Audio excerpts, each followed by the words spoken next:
All right, got my McDonald's black coffee. Got a gloomy day outside.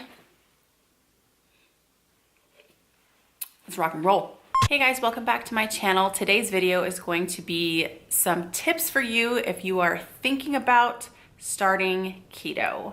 These are tips that I wish I would have known before I started. So if you enjoy this video while you're watching it, give it a thumbs up.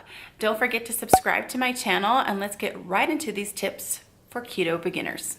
All right, tip number one is own your journey. When you start any sort of lifestyle, you really need to do your research on what it is that you're going to commit to. And the more information that you have about it before you start, the easier it's going to be understanding as you go along. Tip number two, the scale is not your friend. I struggled with the scale for like the first couple months of keto. I hated the scale. It would be nice to me sometimes, and sometimes it would not be so nice to me, and I would constantly be thinking about it all the time. Scale anxiety is a real thing. Like, we obsess about it. We want to see huge, drastic changes within a couple of days, and it's really unreasonable to have that mindset. My recommendation for you is to weigh yourself once a month. I know that that's really, really tough for us. No matter what eating style you've chosen, your weight will fluctuate. It's going to happen. So I recommend just doing once a month. Ladies, I would weigh yourself 1 week after your menstrual cycle. That way, any sort of water weight or anything that you're carrying has a chance to cycle through your body, and you're getting a more accurate reading. Also, weigh yourself first thing in the morning. Get up, use the bathroom, weigh yourself naked. That is the best way that you're going to get an accurate reading of how much you weigh. Don't wait till the end of the day. Don't do it in the middle of the day. First thing in the morning, right out the gate, and only do it once a month.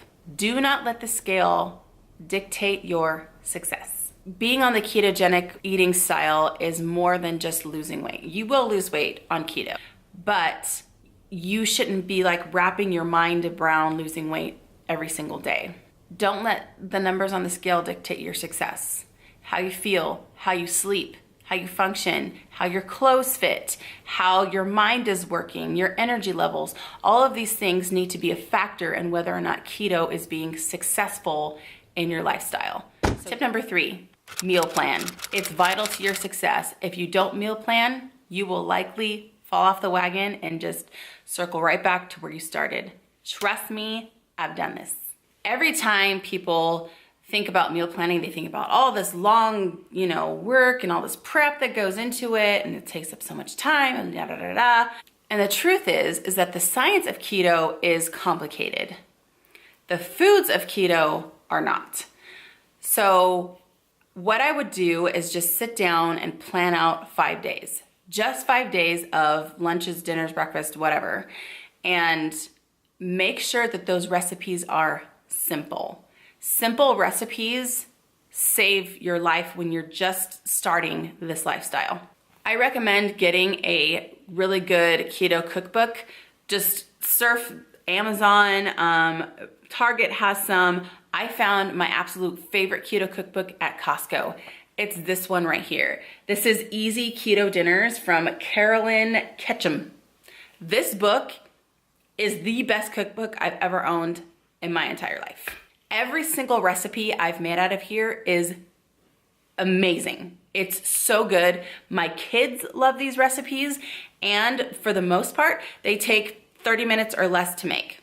Most of the time, it's about 20 minutes, and the ingredients are so simple. Tip number four, educate yourself on how to tell if you are in ketosis. This was probably my biggest struggle on keto.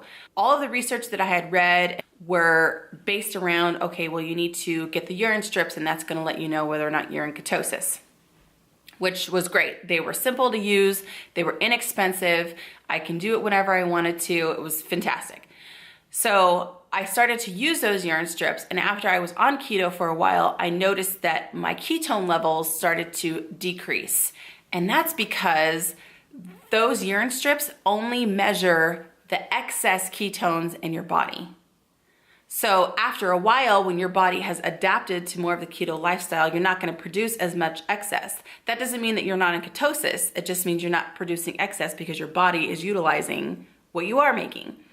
I was so frustrated with this, you guys, so mad about it because I just assumed that I was kicked out of keto and so then I would quit, and that is not the case at all. So if you are really like gung-ho on making sure that you're in ketosis, the best way to measure that is to get a blood monitor.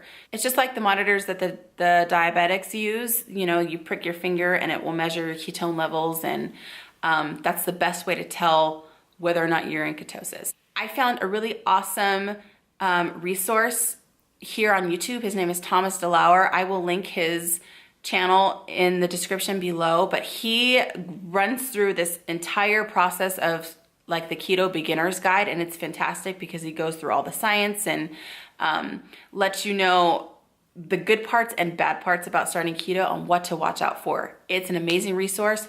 Must watch it. Tip number 5, get inspiration for keto. If you have a Pinterest, if you have an Instagram account, if you have Facebook, if you're ever on YouTube, which clearly you are, you can find inspiration in all of those places. It's really, really awesome to be able to see everyone's journey as they go, because then, you know, we can relate to each other, and that's really cool. Facebook groups has closed groups for women, men, beginning keto, advanced keto, bodybuilding, like all of these resources are available, and they are awesome because if you ever have a question, if you ever have, you know, you just want to share in your success, if you want to just uplift other people, these groups are really awesome for that. So I would just find inspiration, because if you just try to do this lifestyle by yourself, it's going to be a lot harder than if you're watching other people on their struggles and watch them overcome their struggles.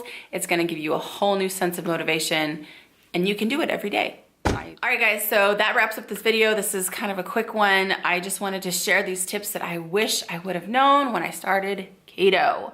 Please let me know how you guys are doing with your 2019 goals. If you are thinking about starting keto, if you've started it already, I would love to hear about your journey. I hope you guys have a really awesome day. Thank you so much for watching, and I'll see you in my next video. Bye.